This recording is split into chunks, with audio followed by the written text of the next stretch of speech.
નમસ્કાર મિત્રો, અમારા નવા વિડીયોમાં આપ સૌનું હાર્દિક સ્વાગત છે. મિત્રો, આજે આપણે વાત કરીશું એક યુવતી ઉદાસ શહેરે પોતાના ડ્રોઈંગ રૂમમાં બેઠી હતી. એની આંખોમાં ગ્લાનિ ભરી હતી. એને જોતાં જ લાગતું હતું કે એ ખૂબ જ ઊંડા વિચારોમાં ડૂબેલી હતી. એ દિવસે એની લગ્નની વર્ષગાંઠ એનિવર્સરી હતી. એ દિવસે પણ એનો પતિ વહેલી સવારે જ કામે જવા નીકળી ગયો હતો. એમના લગ્નને હજુ 4 જ વર્ષ થયા હતા. એને એ વાતનું દુઃખ લાગતું હતું કે ખાલી 4 જ વર્ષમાં એનો પતિ એમના લગ્નની તારીખ ભૂલી ગયો હતો. આટલા વર્ષમાં જ પરિસ્થિતિ કેવી બદલાઈ ગઈ હતી. એ યાદ કરતાં એનાથી નિસાસો નંખાઈ ગયો. એ ઊભી થઈ બારી પાસે જઈને બહાર જોયું. આકાશમાં વાદળ ગોરાભાઈ રહ્યા હતા. કોઈ પણ ક્ષણે ધોધમાર વરસાદ પડે એવું લાગતું હતું. લગ્નના પ્રથમ 3 વર્ષ વરસાદની ઋતુમાં બંને જણ કેવી મજા કરતા એ એને યાદ આવી ગયું. બંને એકબીજામાં કેવા ગૂંચવાઈને રહેતા અને એકબીજાની નાની નાની ખુશીનો કેટલો ખ્યાલ રાખતા. એ નજર સામે તરવરવા લાગ્યું. છેલ્લા 1 વર્ષથી બંનેના સંબંધમાં કાંઈક અજબ કડવાશ ફેલાઈ ગઈ હતી. બંને વચ્ચે નાની નાની બાબતોમાં ઝઘડા થવા લાગ્યા હતા. એકબીજા સાથે રીસાવું, એકબીજાને ગમે તેમ બોલી દેવું, અપમાન કરી નાખવું વગેરે જાણે કે જિંદગી ઘટના બની ગઈ હતી. રોજિંદી ઘટના બની ગઈ હતી.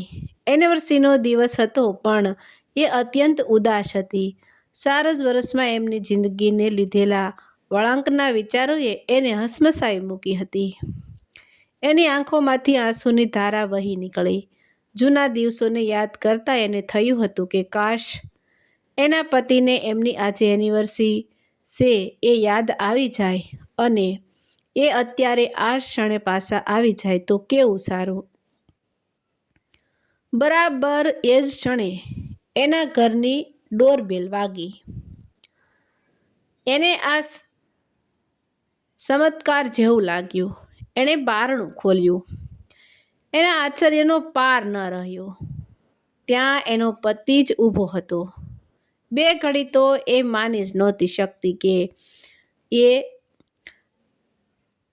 એ જોઈ રહી હતી એ સાચું હતું. બારણામાં ખરેખર એનો પતિ ઊભો હતો. આખી ઘટના બની જ એવી રીતે હતી કે એને હજુ એ ચમત્કાર જેવું જ લાગતી હતી. એને નવાઈમાં ડૂબી ગયેલી અને એકદમ પૂતળાની માફક ઊભેલી જોતા એનો પતિ બોલ્યો, "ઓ માય ડિયર, અરે વહાલી, મને તારે માફ કરી દેવો પડશે. હું સાવ ભૂલી ગયો હતો કે આજે આપણી એનિવર્સરી છે. યાદ આવતાં જ હું ઉતાવળે ભાગ્યો છું એટલે તારા માટે ફૂલો કે ગિફ્ટ લાવવાનું શક્ય ન બન્યું. પરંતુ મારી પાસે એક સરસ પ્લાન છે. આપણે હમણાં જ કોઈ સારી હોટલમાં જઈશું. ત્યાં શેમ્પેન અને બેસ્ટ કેક સાથે આપણે 2 જણ પહેલાંની માફક જ એનિવર્સરી ઉજવશું." "બધું જ ભૂલીને બોલ, તું શું કહે છે?" આનંદથી ઘેલી થઈ ગયેલી પેલી યુવતી હજુ તો કાંઈ જવાબ આપે એ પહેલાં જ ફોનની ઘંટી વાગી. એ યુવાને ડ્રોઈંગ રૂમમાં કોર્નર પાસે જઈને રિસીવર ઉપાડીને "હેલો" કહ્યું. "મેમ," સામે છેડેથી અવાજ આવ્યો. "હું નજીકના પોલીસ સ્ટેશનથી બોલું છું. શું આપ મિસિસ ફલાણા બોલો છો? મિસ્ટર ફલાણાના પત્ની?" "હા, હું એ જ બોલું છું. બોલો, શું કામ હતું?" એ યુવતીએ જવાબ આપતાં પૂછ્યું. "મેમ, સોરી ટુ સે, તમને જણાવતાં દિલગીરી થાય છે કે તમારા પતિનું જો આ જ નામ હોય તો એ આજે 1 કલાક પહેલાં મૃત્યુ પામ્યા છે. ટ્રેન નીચે કપાઈ જવાને કારણે એમનું કરુણ મોત થયું છે. આ તો એમના ખિસ્સામાંથી મળેલા પાકીટના આધારે અમે તમારો નંબર તેમજ સરનામાની ભાળ મેળવી શક્યા છીએ.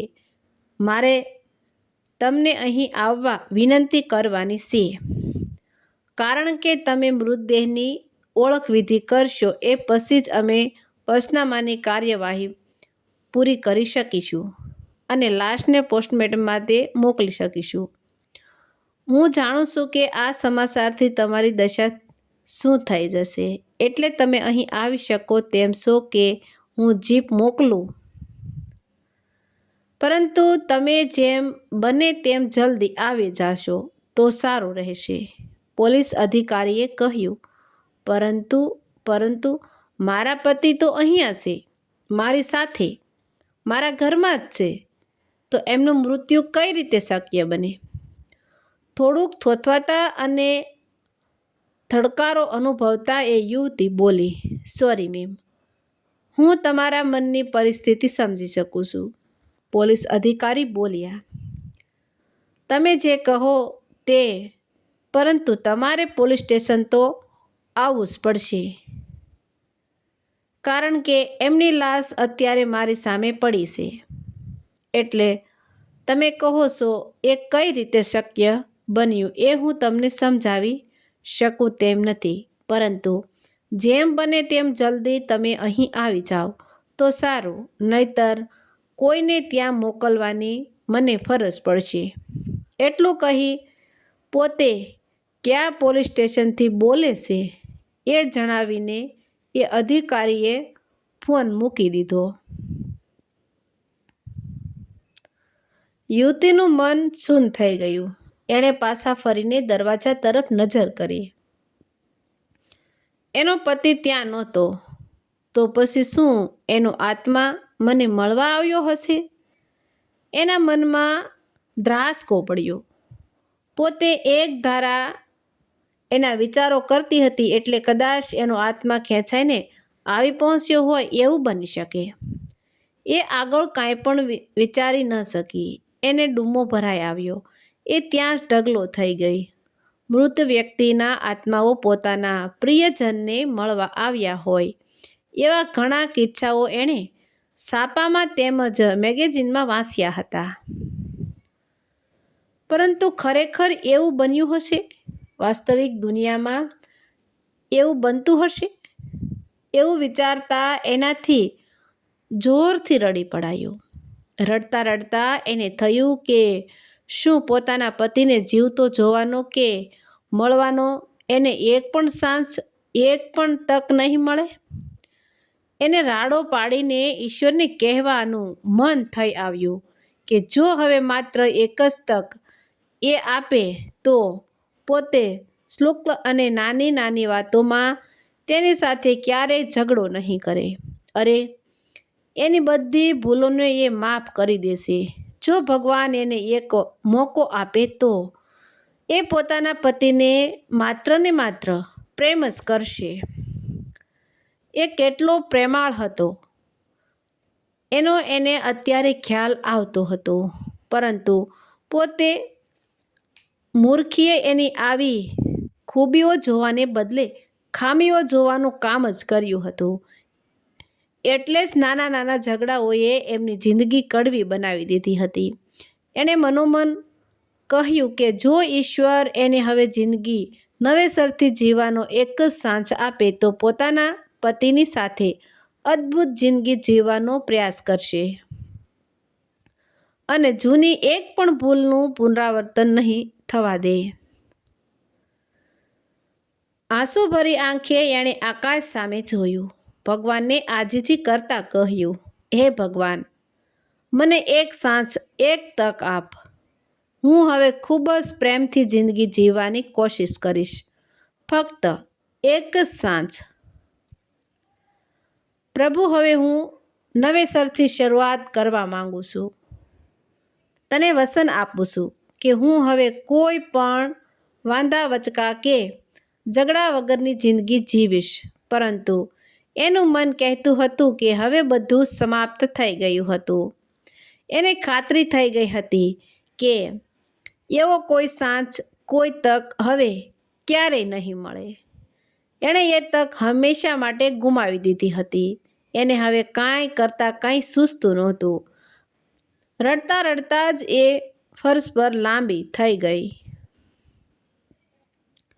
બરાબર એ જ વખતે નીચેના બાથરૂમનું બારણું ખોલવાનો અવાજ આવ્યો. રડવાનું બંધ કરીને એ યુવતી સફાળી બેઠી થઈ ગઈ. જોયું તો એનો પતિ બાથરૂમમાંથી બહાર આવી રહ્યો હતો. હજુ તો એ યુવતી કાંઈ કહે એ પહેલાં જ એ બોલ્યો, અરે હા ડાર્લિંગ, હું તને એક વાત કહેવાનું ભૂલી ગયો. આજે એકાદ કલાક પહેલાં એક ખીચાકાતરુંએ મારું પાકીટ મારી લીધું. મને ખબર પડી એટલે હું એની પાછળ દોડ્યો, પરંતુ એ રેલવે ટ્રેનની દિવાલ કૂદીને રેલવેના પાટા પર ભાગી ગયો એટલે હું એને પકડી ન શક્યો. સોરી ડિયર, બાથરૂમ જવાની જલ્દીમાં તને આ વાત કરવાનું રહી ગયું હતું. પેલી યુવતી ફરીથી અવાચક અને પૂતળા જેવી બની ગઈ. બે ક્ષણ પછી એ ઊભી થઈ અને દોડીને પોતાના પતિને ભેટી પડી. એની આંખોમાંથી શ્રાવણ ભાદરવો વરસવાના શરૂ થઈ ગયા. પરંતુ હા, આ વખતે આનંદ અને હર્ષના કારણે એ આંસુઓ વહી રહ્યા હતા. મિત્રો, આપણે કેમ હંમેશા એવા વહેમમાં જ જીવીએ છીએ કે જિંદગી આપણને આપણી નાની મોટી ભૂલો સુધારવાનો બીજો ચાન્સ આપશે? નથી લાગતું કે આજથી જ એ કામ શરૂ કરી દેવું જોઈએ? તો મિત્રો, આવા જ નવા વિડીયો જોવા માટે તમારું શું કહેવું છે? મિત્રો, આવા જ નવા વિડીયો જોવા માટે અમારી ચેનલ લાઇક, શેર અને સબસ્ક્રાઈબ કરજો. વિડીયો સાંભળવા બદલ ધન્યવાદ.